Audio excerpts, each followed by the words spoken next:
Hello friends, इस equation में जो दिया हुआ है इसमें क्या निकालना है, इसका जीरोज निकालना है एंड वेरीफाई करना है relationship between the zeros and the coefficients. ठीक है, तो इसको हम लोग जैसा पिछला प्रश्न किए थे वैसे ही सेम टू सेम करना है। थोड़ा सा इसमें देख के इसको घबराना नहीं है, ठीक है, रूट वगैरह को। तो इसको क्या कर सकते हैं हम लोग, इसको ऐसे लिख सकते हैं। ठीक है, कैसे लिख सकते हैं, इसको मल्टीप्लाई और इसको मल्टीप्लाई करने के बाद आएगा 4 और रूट थ्री क्या हो जाएगा, 3 हो जाएगा। 4 3 या 12 और एक्स स्क्वायर। ठीक है, मतलब कि 12x² हो जाएगा। तो क्या कर सकते हैं यहाँ पे हम लोग, इसको लिख सकते हैं हम लोग क्या कर, इसको ऐसे तोड़ना है कि गुणा करने के बाद 12x² आए और जोड़ने के बाद जो है -8x आए। तो ये क्या हो जाएगा, √3x² -6x - 2x प्लस 4√3 = 12 हो जाएगा। ठीक है, अब क्या कर सकते हैं हम लोग, इसको देखिए, इसको हम लोग ऐसे भी लिख सकते हैं। ठीक है, इसको लिख सकते हैं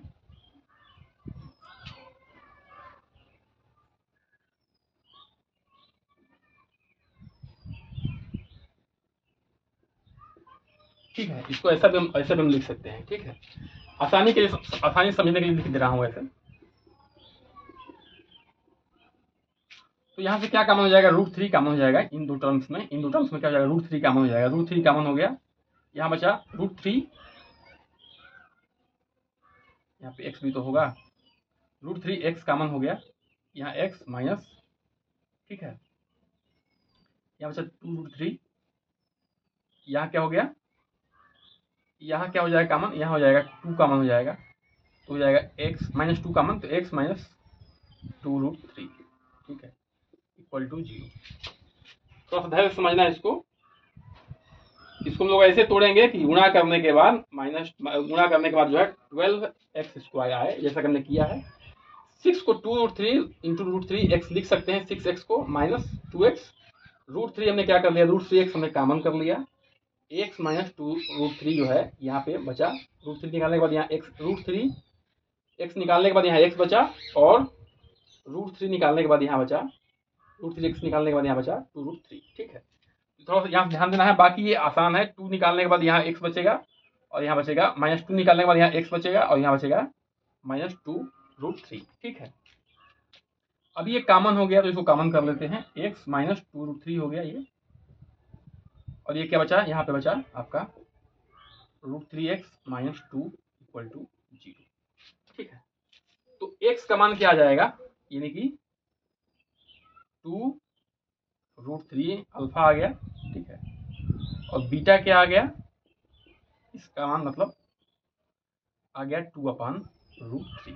ठीक है, ये 2 इधर चला जाएगा, 2/√3, यानी कि या तो x का मान इतना होगा तब 0 हो जाएगा, इतना होगा तब 0 हो जाएगा। x का मान 2 आएगा, क्योंकि क्या है, ये क्वाड्रेटिक इक्वेशन है, तो 2 सॉल्यूशन आएंगे। क्वाड्रेटिक जितना पावर होता है उस इक्वेशन का उतना सॉल्यूशन आता है। ठीक है, उतने मूल आते हैं, उतने जीरो जाते हैं। ठीक है, अब क्या करना है, हमें जो है ये प्रूफ करना है, इनके कोफिशिएंट्स में जो रिलेशन बन रहा है उसको प्रूफ दिखाना है। ठीक है, तो देखिए, अल्फा प्लस बीटा बराबर क्या होता है, -b/a। ठीक है, तो अल्फा और बीटा को जोड़ लेते हैं। अल्फा और बीटा कितना है, 2√3 प्लस 2/√3। ठीक है, इसको जोड़ लेते हैं, 2√3 प्लस 2/√3, √3 क्या जाएगा, एलसीएम आ जाएगा, तो यहाँ पे क्या हो जाएगा, यहाँ पे 2 3 6 हो जाएगा, प्लस √3 एक ही बार में घटेगा, क्या हो जाएगा, ये 2 हो जाएगा, तो 8/√3 आ जाएगा। ठीक है, अब देखिए ये क्या है, यहाँ से हम लोग निकालते हैं इस इक्वेशन से। ठीक है, तो इसको हमने जोड़ के दिखा दिया, यहाँ पे इस इक्वेशन से निकालते हैं तो -b/a, तो -b यानी कि -b क्या है, 8 है, b क्या है, -8 है, a क्या है, √3। ठीक है, तो क्या जाएगा, 8/√3। तो जोड़ने के बाद और यहाँ से कोफिशिएंट से हमने दोनों से क्या कर दिया, दिखा दिया कि दोनों क्या है, 8/√3 आ रहा है। ठीक है, अब अल्फा इंटू बीटा की बात करते हैं तो क्या हो जाएगा, c/a हो जाएगा। ठीक है, सी क्या है, ये कांस्टेंट टर्म है, और ए क्या है, सी ये कांस्टेंट टर्म है, ये क्या है, ये √3 है। ठीक है, देखिए इसको हम लोग गुणा कर लेते हैं अल्फा इंटू बीटा को, पहले गुणा करके इसको एलएचएस में देख लेते हैं। तो क्या आ जाएगा 2√3 मल्टीप्लाई बाई 2/√3। इसको कैंसिल हो जाएगा, क्या बचेगा, 2 दूनी का 4 बचेगा। ठीक है, क्या बचेगा, 4।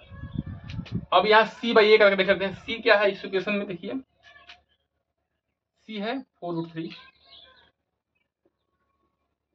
और ए क्या है, और √3 है। क्या जाएगा, कैंसिल आउट हो जाएगा। ठीक है, तो कहने का मतलब हमारा ये है कि जो ये इक्वेशन दिया हुआ है उसका पहले हमें जीरोज निकालना है। ठीक है, और कोफिशिएंट से जो हमको मिल के आता है alpha plus beta minus B by A, इससे जो आता है उसको जीरोज निकालने के बाद यहाँ वेरीफाई कर देना है कि ये इसके बराबर होता है, जैसा कि हम लोगों ने किया है दोनों को, अल्फा प्लस बीटा वाले को यहाँ किया है, अल्फा इंटू बीटा वाले को यहाँ किया है। ठीक है, जब तक ये सही से नहीं निकलेगा यहाँ क्या हो जाएगा, काम गड़बड़ हो जाएगा। ठीक है, और स्टैंडर्ड इक्वेशन के फॉर्मेट में इसको रखना है, ध्यान रखना है। ठीक है, क्योंकि कोफिशिएंट का जो फॉर्मेट होता है स्टैंडर्ड इक्वेशन के फॉर्मेट में होता है, ये एक्स का कोफिशिएंट होता है और ये एक्स स्क्वायर कोफिशिएंट होता है, ये कांस्टेंट टर्म होता है, ये एक्स स्क्वायर कोफिशिएंट होता है। ठीक है, और माइनस माइनस का ध्यान रखना है बी वाले टर्म में, कांस्टेंट टर्म में माइनस नहीं होता।